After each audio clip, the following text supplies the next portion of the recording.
It basically requires alarm users, if they're in the corporate city limits of Warner Robins, to register their alarms with the CryWolf. It's free, takes just a few minutes. I've registered my house, but it's for everyone. It's for public and private, nonprofit, which is churches and stuff. If you have in the corporate city limits now, not Centerville, Houston County, or Perry, but if we respond to your house for an address, or for a call, your address for a call, then you have to register with the city. Well, it's in response to, the burden that constantly and repetitively responding to false alarms. If you get a burglar alarm, for example, it requires 2 officers to respond because you don't know if it's a true alarm or a false alarm. So that ties up 2 officers and their salaries. Now you multiply that times several times a night, times a month, times a year. It can be quite expensive when those officers can be doing other things, answering other calls, because alarm calls are priority 1 calls.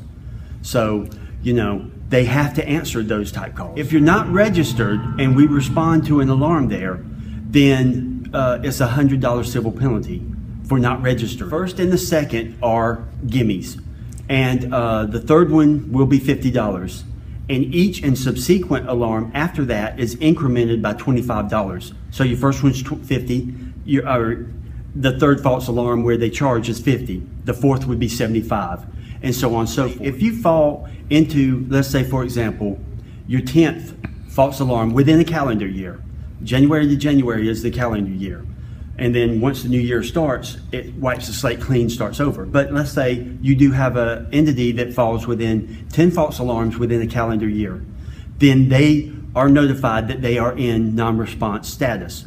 Now, regular 911 services will go on. Somebody reports a prowler, or they have a domestic, or they have a theft, or a medical emergency. They still get 911 and public safety.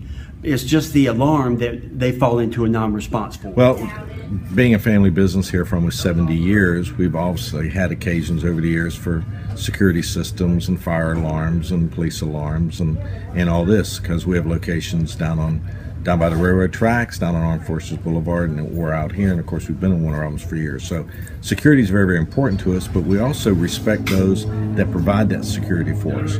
And I happened to be at the council meeting when it was presented about them having to go and start doing some type of action, because the tremendous amount of false alarms they get, not only with the police department, but also with the fire department. And every time these guys go out and make these calls, whether it's a real call, whether it's a false alarm, that's still money. Well, as a business person, you're always looking at your bottom line.